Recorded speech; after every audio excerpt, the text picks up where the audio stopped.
Just 2 short questions so that we get to know something about you.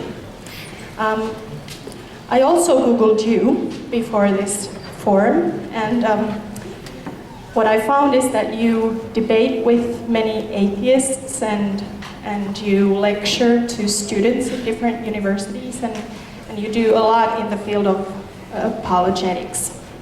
What is it that motivates you to all this? What gets you to hop in your car or get on a plane and do this work?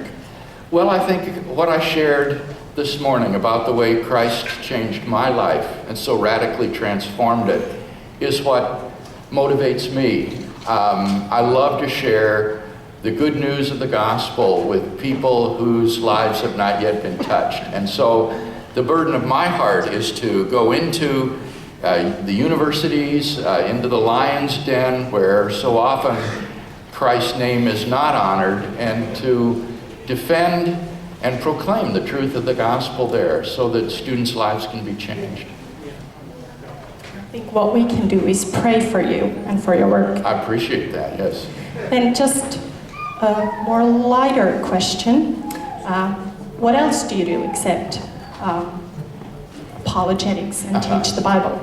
What do you like to do on your free time, for example? Well, I do a lot of gardening around the house. I take out my frustrations on the weeds. I yank these weeds out, pulling them all the time from the flower gardens and the beds. So almost every weekend I'm out in the garden. In the last couple of years too, Jan and I have also started doing some ballroom dancing. And I enjoy that very much. Thank you. Certainly. A few years ago, I was speaking on a major Canadian university campus on the existence of God. And after my talk, one slightly irate student wrote on her comment card, "I was with you until you got to the stuff about Jesus. God is not the Christian God." That attitude is, I think, all too typical today. Most people are happy to agree that God exists. But in our pluralistic society, it's become politically incorrect to claim that God has revealed himself decisively in Jesus. So what justification can Christians offer in contrast to Hindus, Jews, or Muslims for thinking that the Christian God is real? Well, the answer of the New Testament to that question is clear: the resurrection of Jesus. Acts chapter 17, verse 31. God will judge the world by the man he has appointed. He has given proof of this to all men by raising him from the dead. The resurrection of Jesus is the divine vindication of Jesus' radical personal claims to divine authority. But that then raises the further question: how do we know that Jesus is risen from the dead? One Easter hymn writer answers that question. "You ask me how I know he lives? He lives within my heart." And I think that answer is perfectly valid on an individual level. But when Christians engage unbelievers in the public square, such as in letters to the editor of the newspaper, or in the public media, or even in conversation with coworkers, then it's crucial that we be able to present objective evidence in support of our beliefs.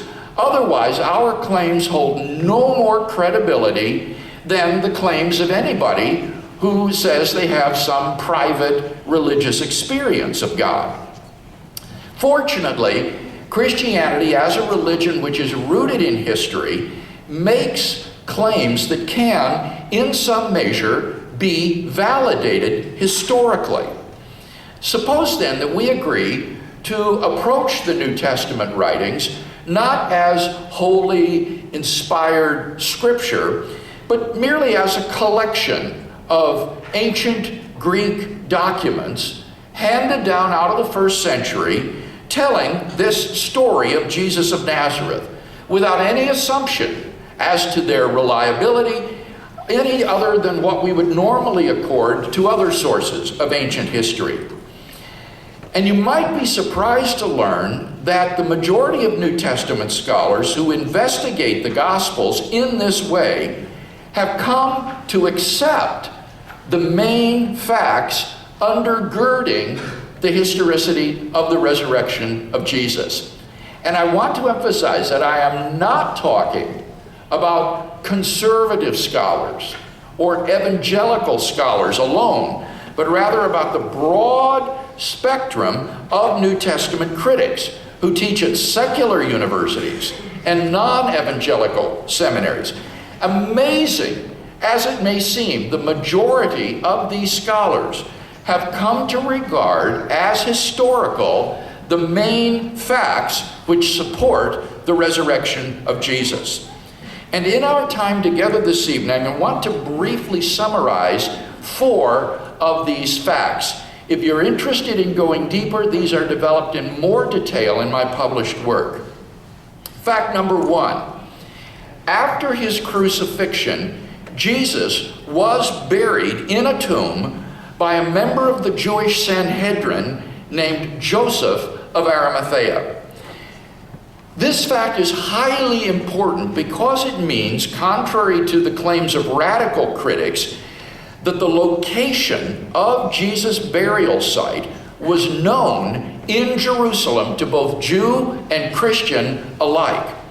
This fact is highly significant because the disciples could never have proclaimed the resurrection of Jesus in Jerusalem in the face of a tomb containing his corpse. New Testament scholars have established this first fact on the basis of evidence such as the following 4 points. 1, Jesus' burial is attested in the very old tradition that is quoted by Paul in 1 Corinthians chapter 15, verses 3 to 5.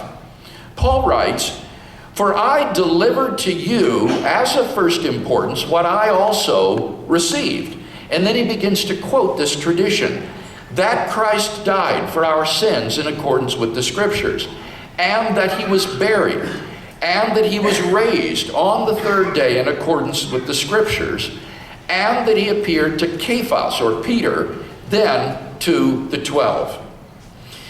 Paul not only uses the typical rabbinical terms received and delivered to indicate the tradition that he's handing on to the Corinthians, but verses 3 to 5 are a highly stylized 4-line formula which is filled with non-Pauline characteristics. And this has convinced all scholars that Paul is, just as he says, quoting here from an old tradition which he himself received and then in turn passed on to his Corinthian converts. And this tradition probably goes back at least to Paul's fact-finding visit to Jerusalem around AD 36, when, according to Galatians 1:18, he spent 2 weeks in Jerusalem with Peter and James. Now, when you recall that Jesus was crucified around AD 30, that means that this old tradition dates to within the first 5 years after Jesus' death. Given so short a time span and Paul's personal contact with the people involved, it is idle to talk about legend in this case. Number 2, the burial story is part of very old source material used by Mark in writing his gospel. The Gospels tend to consist of brief snapshots of Jesus' life and ministry, which are loosely connected and not always chronologically arranged. But when we come to the Passion story, that is the story of the final week of Jesus' suffering and death, then we do have one smooth, continuously running narrative. And this suggests that the Passion story was one of the sources that Mark used in writing his gospel. Now, most scholars think that Mark is already the earliest of the four Gospels, and obviously Mark's source for Jesus' passion is then even older. Comparison of the narratives of the four Gospels shows that their accounts do not diverge from one another until after the burial story. And this implies that the burial account was therefore part of that early pre-Markan Passion story.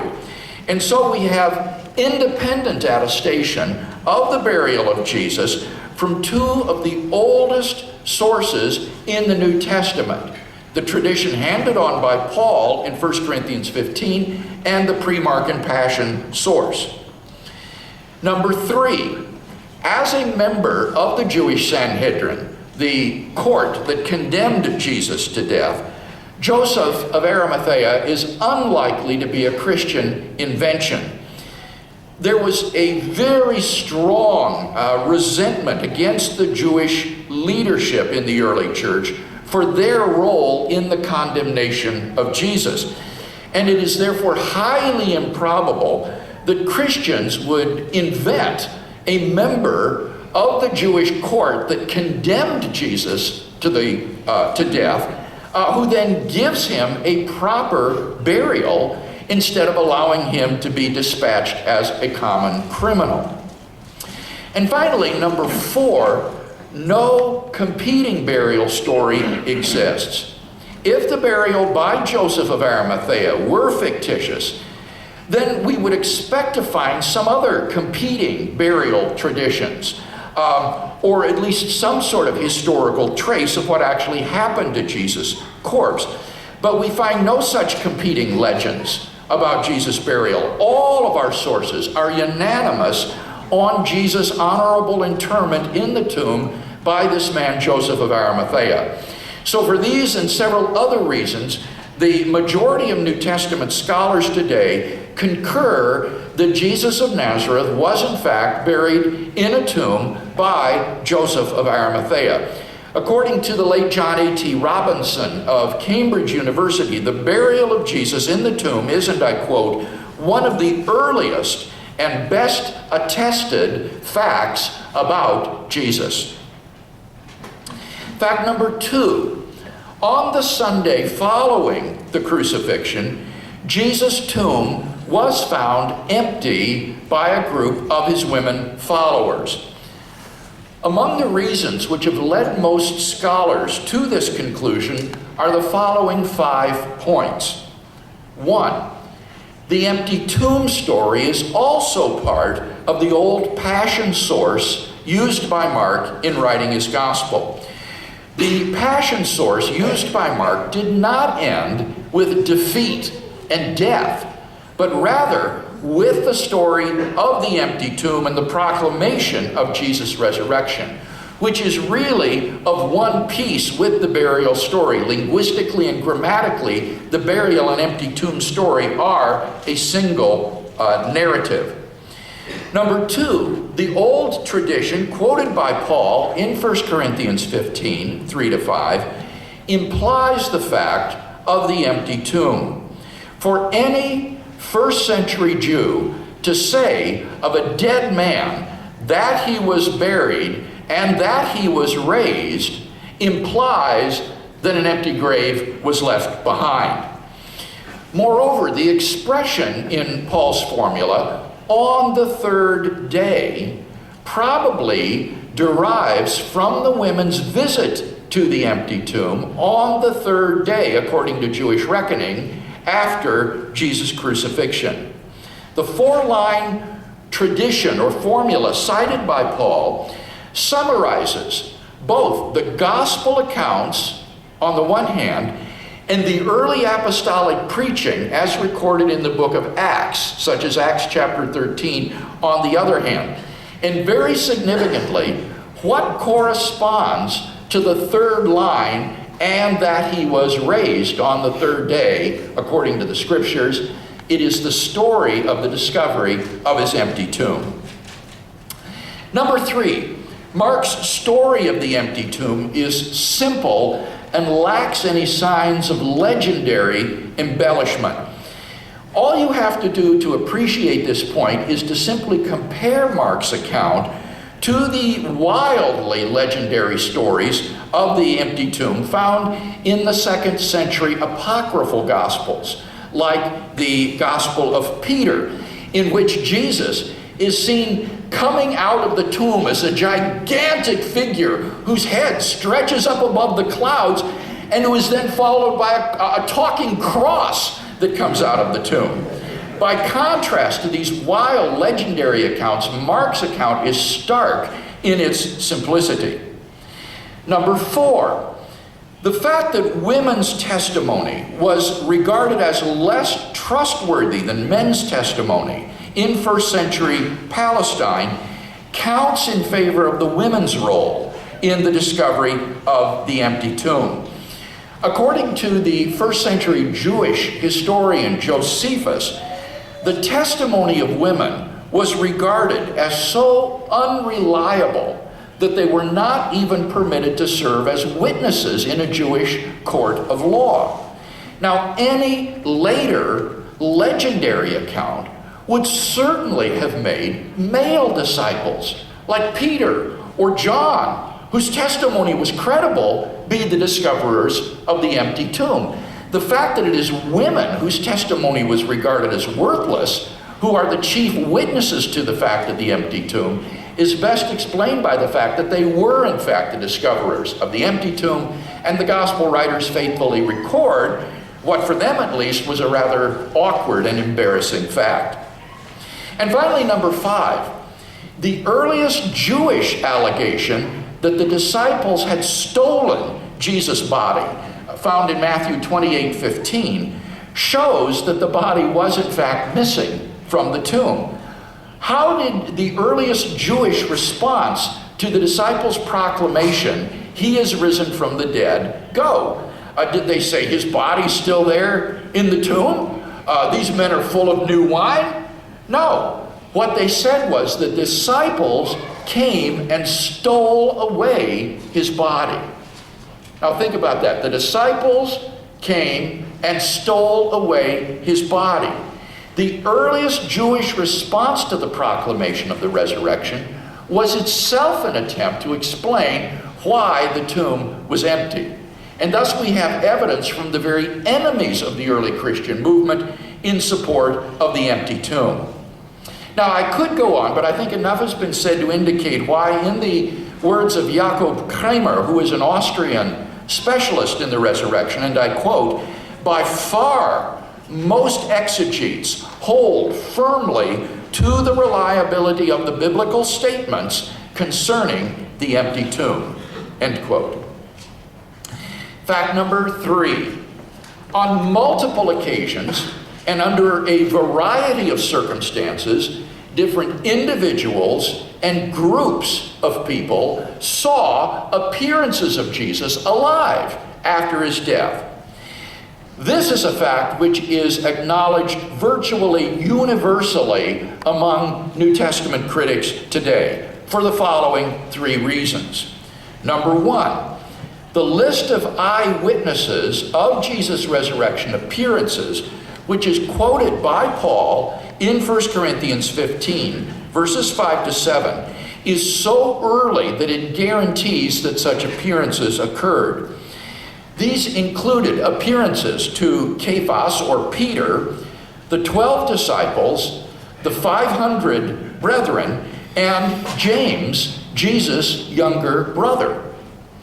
Number 2, the appearance traditions in the Gospels provide multiple independent attestation of these appearances.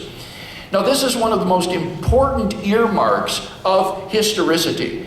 If you have 2 independent accounts of an event, at least one of which is early, then it is highly likely that that event is historical rather than just independently invented by 2 different sources.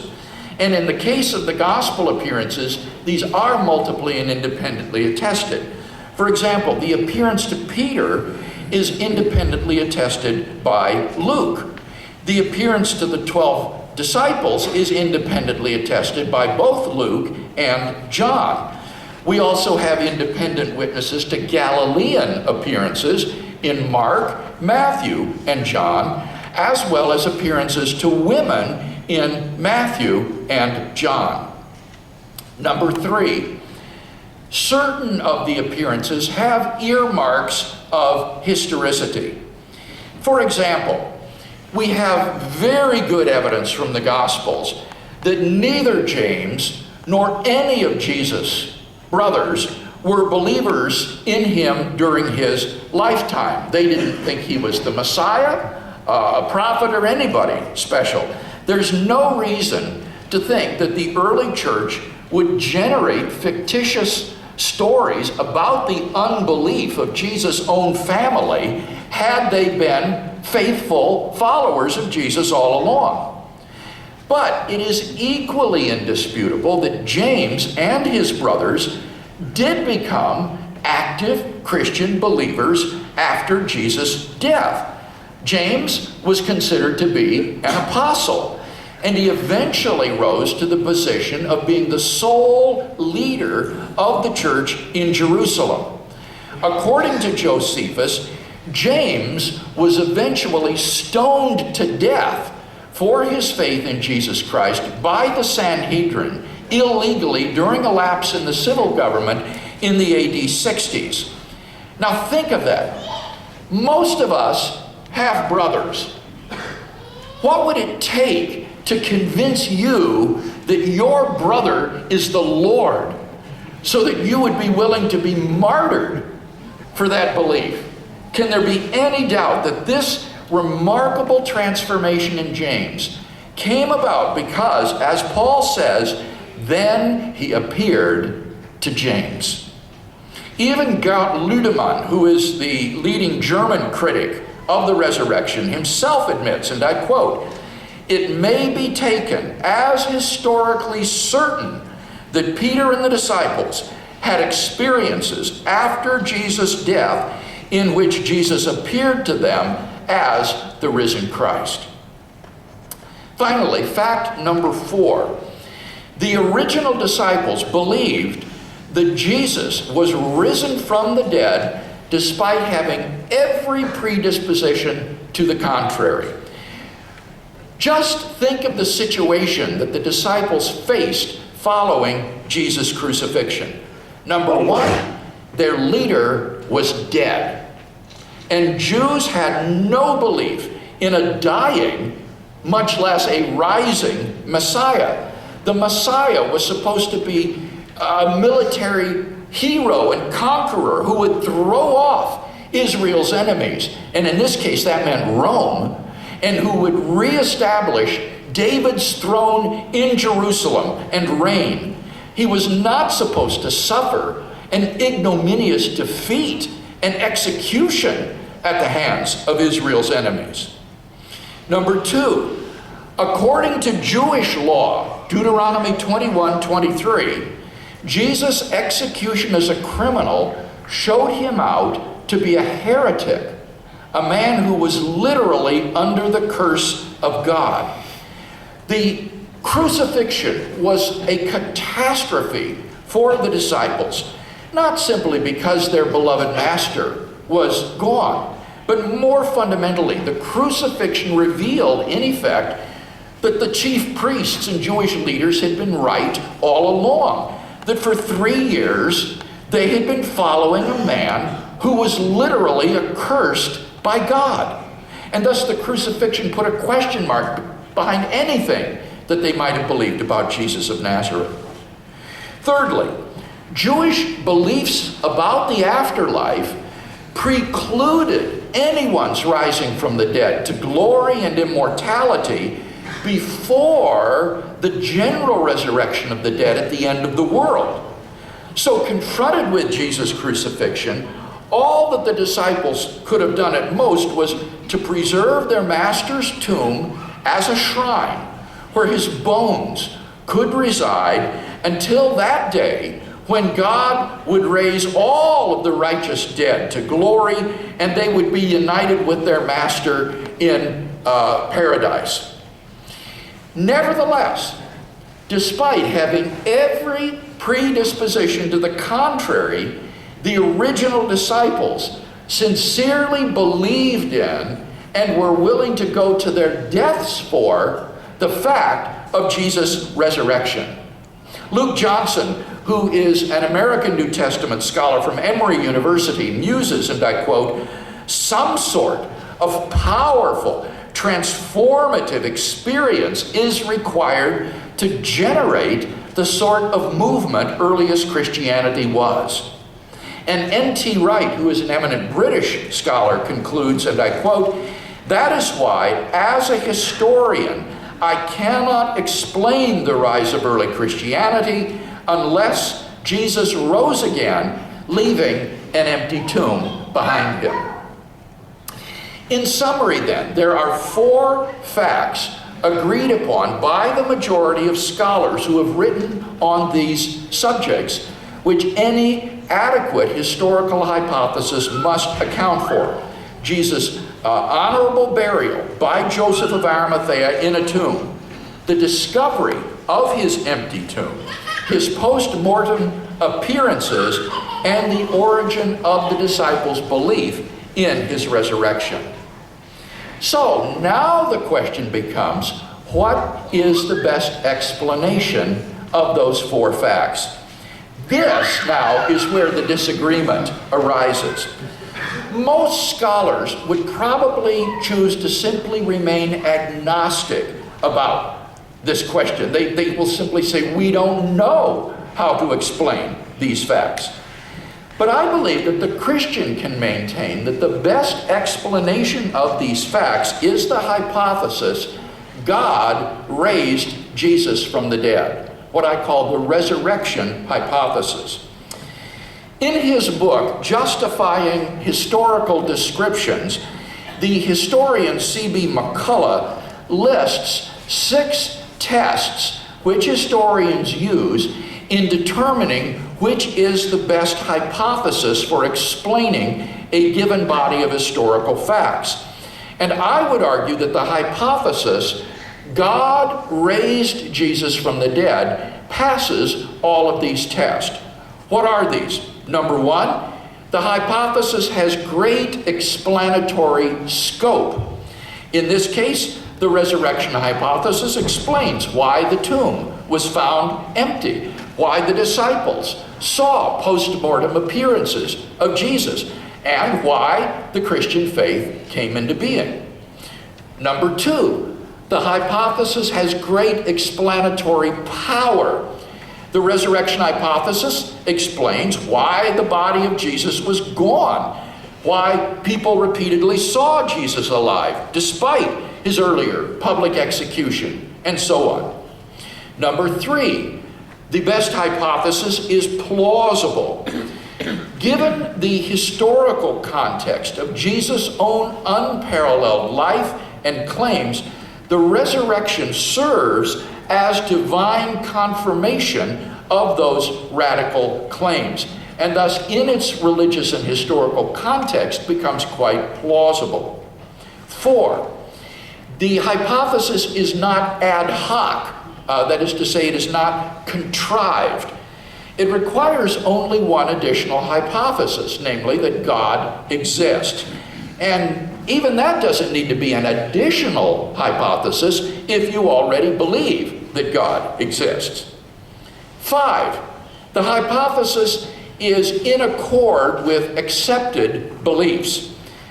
The hypothesis, God raised Jesus from the dead, doesn't in any way conflict with the accepted belief that people don't rise naturally from the dead.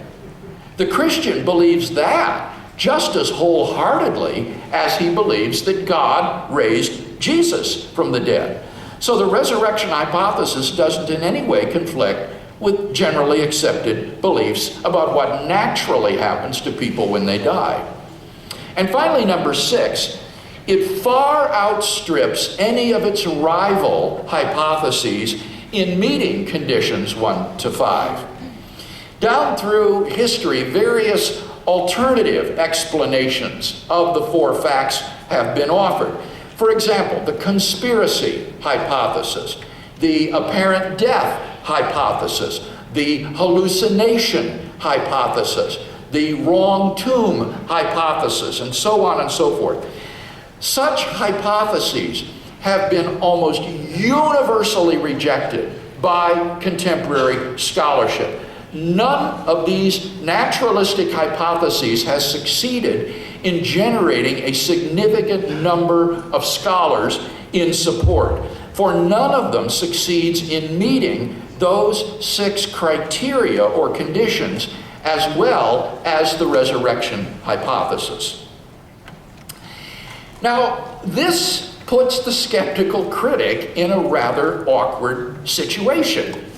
For example, several years ago, I participated in a debate on the resurrection of Jesus with a professor at the University of California, Irvine. Now, this gentleman had written his doctoral dissertation on the evidence for Jesus' resurrection. And so he was thoroughly familiar with the evidence. And he could not deny the facts of Jesus' honorable burial, the discovery of his empty tomb, his post-mortem appearances, or the origin of the disciples' belief in his resurrection. And so his only recourse was to come up with some alternative explanation of these 4 facts. And so he argued that Jesus of Nazareth must have had an unknown identical twin brother who was separated from him at birth, who grew up independently and came back to Jerusalem just at the time of the crucifixion. He stole his brother's body out of the tomb and presented himself to the disciples, who mistakenly inferred that it was Jesus risen from the dead. Now, I'm not going to go into how I went about refuting this hypothesis, but I think that the example is illustrative. It shows to what desperate lengths skepticism must go in order to deny the evidence for the resurrection of Jesus. Indeed, the evidence is so powerful. Did you know that one of the world's leading Jewish theologians, the late Pinchas Lapid, who taught at Hebrew University in Israel, declared himself convinced on the basis of the evidence that the God of Israel had raised Jesus of Nazareth from the dead. The significance of the resurrection of Jesus, I think, lies in the fact that it's not just any person who has been raised from the dead, but rather it is Jesus of Nazareth, whose crucifixion was instigated because of the blasphemous claims by which he put himself in the place of God. If this man has been raised by God from the dead, then God has unequivocally and publicly vindicated those allegedly blasphemous claims. The resurrection of Jesus is thus God's divine imprimatur, validating those allegedly blasphemous claims of Jesus. As the theologian Wolfhard Pannenberg has written, the resurrection of Jesus acquires such decisive meaning, not merely because someone or anyone has been raised from the dead, but because it is Jesus of Nazareth, whose execution was instigated by the Jews because he had blasphemed against God. If this man was raised from the dead, then that plainly means that the God whom he had supposedly blasphemed has committed himself to him. Pannenberg points out that the key element in Jesus' teaching was Jesus' radical personal claims to divine authority, by which he put himself in the place of God himself. It was this claim to divine authority that eventually led to his condemnation and execution. Jesus' resurrection shows that Jesus' radical personal claims were valid. As Pannenberg says, the resurrection can only be understood as the divine vindication of the man whom the Jews had rejected as a blasphemer. And thus the resurrection demonstrates that Jesus, in making these radical personal claims by which he put himself in the very place of God, was speaking the truth. He was who he claimed to be, the divine Son of God, an absolute revelation of God the Father to mankind. Now, what implications does this fact have for us personally? Well, let me just mention very briefly as we close 5 implications of the resurrection of Jesus for us personally today. First, Jesus' resurrection brings redemption from sin. For the disciples, the crucifixion was such a catastrophe because, according to Old Testament law, it revealed that Jesus was actually a man accursed by God. But Jesus' resurrection reversed the catastrophe of the cross and revealed its true significance in God's scheme of salvation. Now, the cross could be understood in terms of the Old Testament system of sacrifices, Jesus himself being the sacrificial Lamb of God who is slain for the sins of the whole world. And since he has borne the curse of sin for us, we are now released from sin's power. As Paul wrote in Galatians 3:13, Christ redeemed us from the curse of the law, having become a curse for us. For as it is written, cursed is everyone who hangs upon a tree. And thus the resurrection of Jesus validates the work of the cross. The cross is an event which cannot be understood simply in isolation from the resurrection. For although Jesus died for our sins, his work was not complete until his resurrection from the dead. It was the resurrection that broke the power of death and hell and sin and showed that it had no claim over Jesus. It is the victorious climax to Jesus' life and work. And so our salvation is won by the dual event of the cross and resurrection. They are 2 sides of the same coin, as it were. As Paul says in Romans 4:25, he was put to death for our trespasses and raised for our justification. Secondly, the resurrection makes possible a relationship with the living Lord today. The resurrection of Jesus means that Jesus of Nazareth is not dead. He is alive today and can be known personally. God has exalted him to a position of glory and honor at his right hand. And since he lives, those who place their trust and confidence in him can be brought into a living relationship with the risen Lord himself. Indeed, this union with Christ is what constitutes our salvation. And thus there are really 2 avenues to a knowledge of the resurrection. There is the historical avenue, investigating the historical events that allow the resurrection to be inferred as the best hypothesis for explaining these events. But then there is also the immediate existential relationship with Christ that is available to anyone who places his faith in the living Lord.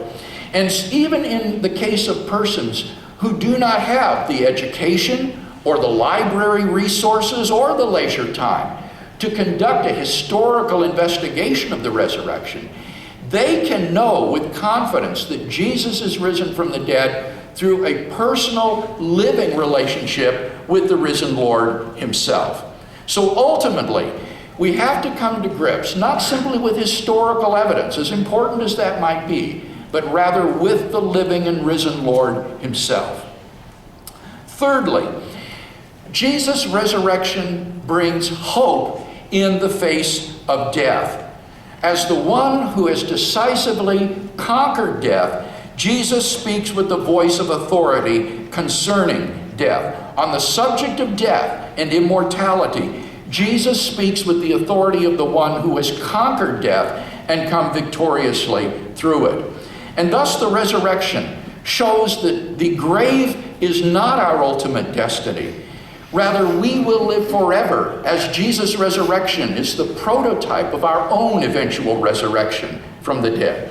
And thus the choices And the actions that we make during this life are filled with an eternal significance. And so Jesus' resurrection, I think, holds out hope for modern man in the face of death. The grave is not the end. We shall live forever, and therefore our lives are meaningful right now. And thus it is through the resurrection of Jesus that we find those two conditions which are prerequisites for a meaningful, valuable, and purposeful life, namely God and immortality. Fourth, Jesus' resurrection promises complete physical and psychological healing. Jesus' resurrection was the harbinger of our own resurrection from the dead. For this reason, Paul calls Christ the first fruits of those who have fallen asleep. He says in Philippians 3:21 that Jesus will change our lowly body to be like his glorious body. And thus, the resurrection holds out hope for us in the face of the inadequacies of this finite life that we have now. In the face of aging, disease, death, and infirmity, the resurrection of Jesus holds out hope that we will someday have glorious, powerful, supernatural bodies. We will never again experience disease or deformity or physical aging. We'll have powers that outstrip the natural powers of the bodies that we have now. And yet we will still be ourselves, as recognizable to one another as Jesus was to the disciples who saw him after his death. Evil will be gone, along with all of the ugly sins that characterize this life. And not only will there be complete physical healing, but complete psychological healing as well. All of us bear the emotional scars and baggage from negative experiences in childhood and in life. And in the resurrection, we will have not only complete healing of the body, but complete healing of the soul as well. Even the healthy of us are, I think, psychologically broken. We're damaged by patterns of our past, however we might try to overcome them. But with the resurrection will come complete psychological integration and healing. We'll become whole, transparent persons who relate to one another in love. Feelings of inferiority, depression, suspicion, obsessiveness, selfishness, the whole host of neuroses and problems that plague us will all be vanquished, and we will relate to one another as psychologically whole and complete people, utterly free of every defect of body and soul. What a marvelous and glorious hope this is. And finally, fifth, Jesus' resurrection is the guarantee of his personal return in glory. The expectation of the second coming of Christ is one that permeates the New Testament. And the physical resurrection of Jesus from the dead shows that this is not merely some mythological symbol or some theological hope, but rather this is a real physical return of Christ to his creation. To give just one example, Paul wrote to the church in Thessalonica in chapter 4, verses 14 to 17. For since we believe that Jesus died and rose again, even so through Jesus, God will bring with him those who have fallen asleep. For this we declare to you by the word of the Lord, that we who are alive, who are left until the coming of the Lord, shall not precede those who have fallen asleep. For the Lord himself will descend from heaven with a cry of command, with the archangel's call, and with the sound of the trumpet of God, and the dead in Christ will rise first. Then we who are alive, who are left, shall be caught up together with them in the clouds to meet the Lord in the air. And so we shall always be with the Lord. And thus we have this hope for the return of Christ personally to reign and rule over his physical creation. So the resurrection of Jesus, in conclusion, is not just some past event of history or some theological dogma. Rather, it has practical implications that extend to our present life and even beyond, to the end of history. It was an act of God by which God publicly vindicated the personal claims of Jesus, whereby he put himself in the place of God himself. It completes the atoning work of the cross, revealing its saving significance and breaking the power of sin, death, and hell. It makes possible a relationship with the living Lord today. It holds out the prospect of personal immortality for every believer, thereby filling our present lives with eternal significance and meaning. It serves to rectify the manifold shortcomings of this finite existence by holding out hope of a resurrection life to come with complete physical and mental healing. And it guarantees Christ's personal return to reign and rule over all of creation. The resurrection of Jesus, thus, is not some dead dogma of the church. Rather, it is a dynamic and energizing truth, because it means that Jesus is alive and can be known today. And thus, in an age of religious relativism and pluralism, the resurrection of Jesus, I believe, constitutes a solid rock on which Christians can take their stand for God's decisive self-revelation in Jesus. God has acted in history, and we can know it. Thank you.